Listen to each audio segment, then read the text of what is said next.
Bonjour et bienvenue dans cette suite concernant ce qu'on peut faire en économie pour lutter en faveur du développement durable. Alors il y a plusieurs types de choses que l'on peut faire. Première chose, c'est établir des règlements, c'est-à-dire des obligations concernant la réduction des gaz à effet de serre. Par exemple, vous avez une aciérie qui va émettre des particules fines ou rejeter du CO2, vous avez une raffinerie qui va rejeter du CO2, vous prenez un règlement comme quoi il est interdit de rejeter plus de tant de CO2 à la sortie d'une usine, ce qui va obliger l'usine à investir pour chercher des filtres à particules et installer des filtres à particules au sommet des cheminées afin de ne plus rejeter de CO2. L'avantage, comme c'est une obligation, que c'est un règlement, là vous êtes sûr que vos usines ne rejettent plus de tant de CO2 par gramme ou je sais pas quoi. Enfin, vous êtes sûr que en tout cas la réglementation est respectée. L'inconvénient, c'est que du coup ça va engendrer un coût supplémentaire pour l'entreprise qui va être obligée d'investir dans la recherche et développement afin de soit trouver un procédé de production qui est moins polluant, soit inventer une série de filtres qui permet de capturer les particules et ensuite inventer un système qui permet d'enfermer ou de dépolluer ou quelque chose comme ça, quoi. Mais du coup la production va être plus chère parce qu'on a un investissement et on a des outils supplémentaires. Ensuite, l'autre chose qu'on peut faire, qui est moins coercitive, c'est établir des taxes. Par exemple, maintenant quand je vais faire le plein de ma voiture, je paye carrément plus cher qu'avant. Parce que la voiture, c'est un diesel la mienne, donc elle rejette du CO2 et des particules fines. Donc pour lutter contre ça, pour inciter les gens à acheter des voitures électriques ou des voitures moins polluantes ou à prendre des transports en commun, l'État va établir une taxe carbone. Ce qui va faire normalement que les consommateurs vont essayer de réduire leur consommation d'énergie carbonée et s'orienter vers de nouvelles sources d'énergie. Alors le problème, c'est que déjà c'est plus cher, c'est pas bon pour le pouvoir d'achat des ménages, et l'effet est assez incertain parce que vous voyez, moi par exemple, dans mon patelin il n'y a pas de train, il n'y a pas d'avion, il n'y a pas de RER, et du coup je suis obligé de prendre ma voiture pour venir vous faire court. Donc même si le prix du gasoil il triple, voilà, je pleurerai, mais je continuerai d'utiliser ma voiture, j'ai pas le choix. Donc on ne sait pas en fait avec une taxe quels vont être les effets réels.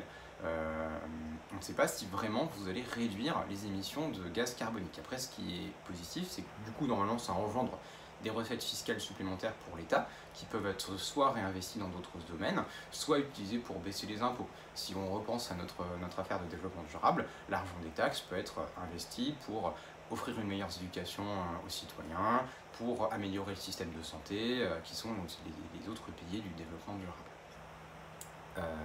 Donc voilà, pour la taxe. Et dernière chose, c'est un système de quotas. Le système de quotas, c'est celui qui est le plus économique, on va dire, enfin économique au sens tricky. Un quota, c'est vous avez le droit de polluer tant, vous avez le droit d'émettre tant de gaz à effet de serre. Donc il y a une limite, hein. Ça vous avez droit, et après c'est pas bien. Du coup, les entreprises, en fait, dans ce système-là, ça va leur permettre de choisir quelle est la meilleure solution pour elles. Le problème du règlement ou de la taxe, c'est que l'entreprise n'a pas le choix de choisir quelle va être la solution qui est économiquement optimale pour elle. Si on vous dit c'est mort, vous n'avez pas le droit de polluer plus de temps, ou pas du tout, l'entreprise elle est obligée de s'adapter à la nouvelle réglementation et ça peut la faire fuir dans un autre pays où il n'y aurait éventuellement pas de règlement concernant la pollution. Ou alors ça peut provoquer la faillite parce que l'entreprise n'arrive pas à s'adapter. Donc ce n'est pas forcément la solution la plus productive du point de vue de la préservation de l'environnement. Pareil pour la taxe. Pour le quota, donc vous dites aux vos entreprises, voilà, vous avez le droit de produire, je sais pas, 100 000 tonnes de gaz à effet de serre par an. Au-delà de ces 100 000 tonnes de gaz à effet de serre, il va y avoir un impôt, une pénalité financière. Enfin, c'est pas vraiment un impôt, mais on va dire un impôt pour faire plus simple. Du coup, votre entreprise elle a deux solutions. Soit elle accepte de payer la pénalité, et, voilà. Soit elle va chercher une entreprise qui pollue moins qu'elle. Une entreprise qui par exemple a investi une somme d'argent pour modifier son processus de production ou alors installer des filtres, des récupérateurs qui fait qu'elle pollue moins. Du coup, cette entreprise qui n'a pas atteint le quota, elle peut mettre en vente la partie du quota qui n'est pas atteinte. Si on a toujours nos 100 000 tonnes, un pollue 80 000 tonnes, il y a 20 000 tonnes qui ne sont pas polluées, elle va pouvoir les vendre à une entreprise qui, elle, pollue trop. Notre entreprise qui pollue trop, elle a donc le choix, soit de racheter une partie du quota. Alors si toutes les entreprises polluent beaucoup, dans ce cas-là, il y a peu d'entreprises qui polluent pas beaucoup, et elles vont pouvoir vendre très très cher le bout de quota. Donc du coup, les entreprises qui polluent sont plutôt incitées à investir pour polluer moins. Ce qui fait que, globalement, mécaniquement, le niveau de pollution va baisser. Hein, vous me suivez bien. Si vous avez beaucoup d'entreprises qui polluent, le quota est un service qui va être rare, donc cher, et l'entreprise aura a priori plutôt intérêt à investir pour polluer moins, puisque ça ne lui coûtera pas forcément plus cher d'investir dans de la recherche et du développement, ou alors dans des biens qui existent déjà qui lui permettent de polluer moins, et en plus ça va être quelque chose de durable, parce que du coup le quota, sinon il faut le racheter tous les ans. Hein. Il n'y a pas de raison de penser que si vous faites rien, que vous allez moins polluer l'année d'après, à moins d'avoir moins d'activité, mais c'est clairement pas le but pour une entreprise d'avoir une activité de production. Alors qu'une fois que vous avez installé des filtres à particules sur la cheminée de vos usines, voilà, vous êtes tranquille pendant un moment. Bon, faut quand même les changer, hein, c'est comme les filtres d'aspirateur, mais bon, faut pas les changer tous les ans quand même. Hein. Donc voilà, avec la loi de l'offre et de la demande, normalement, mécaniquement, ça va faire baisser le seuil de pollution. Et moins vous avez d'entreprises qui polluent, du coup, mieux c'est. Hein. Le quota, normalement, ça fonctionne comme ça. C'est avec la loi de l'offre et de la demande. C'est alors dans nos deux grandes familles d'économie, la taxe, le règlement, c'est plutôt quelque chose qui est assez keynésien. On considère que c'est à l'État d'imposer quelque chose. Le quota, c'est plutôt quelque chose qui serait néolibéral. On considère qu'il faut laisser le marché trouver la meilleure solution, puisque dans ce cas-là, l'État impose un quota bien sûr, mais ensuite c'est les entreprises qui choisissent. Est-ce que moi je préfère plutôt investir pour polluer moins et ensuite vendre la pollution que je ne fais pas, ou est-ce que bien moi je préfère ne pas investir et puis tant pis j'achète du quota d'entreprises qui polluent moins.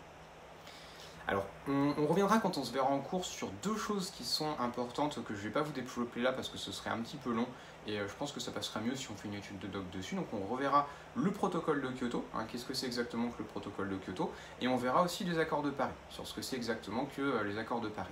Et pour vous conclure cette vidéo là, pour revenir sur le concept de la croissance verte, alors la croissance verte, c'est, alors on reprend notre concept de croissance, la croissance est en partie basée sur l'innovation, la hausse de la consommation. La croissance verte, c'est une croissance qui est basée sur des innovations liées au développement durable et une hausse de la consommation liée au développement durable. Par exemple, si on prend les panneaux solaires ou l'éolienne, pour produire de l'énergie, un jour on n'aura plus de pétrole, même si la date recule sans arrêt, c'est quand même une ressource finie, un jour on n'en a quand même vraiment plus. Hein, depuis que je suis petit, on me dit que dans 10 ans il n'y aura plus de pétrole, bon il y en a toujours, j'ai une voiture, mais je pense que quand je serai vieux il n'y en aura vraiment plus, hein, quoi qu'il arrive. La croissance verte, c'est quelque chose qui consiste à développer d'autres modes de consommation, d'autres sources d'énergie, qui sont basées sur des sources d'énergie renouvelables. Par exemple, l'éolienne, conceptualiser une éolienne, construire des éoliennes un peu partout, c'est quelque chose qui engendre de la croissance. C'est un procédé industriel. Une éolienne, c'est un grand machin qui fait plusieurs dizaines de mètres de haut. Du coup, il faut les produire quelque part, il faut les installer, il faut former des techniciens, il faut employer des techniciens, il faut produire les éoliennes, les assembler, etc., etc., etc. Donc on a une croissance qui est importante, puisqu'on a une nouvelle demande de biens et services. Si vous vous souvenez de notre affaire de cycle, hein, normalement, c'est quelque chose qui fait effet d'entraînement, ça. C'est cet effet d'entraînement-là qui est basé sur des choses qui sont issues de l'économie verte, l'économie qui est liée à la préservation de l'environnement, au développement durable, ça s'appelle la croissance verte. Voilà. J'espère que cette vidéo vous a plu, j'espère que c'est clair, que vous n'avez pas de questions. De toute façon, si jamais c'est pas clair, vous pourrez me demander quand vous me verrez en cours. Et je vous dis à très bientôt pour la suite.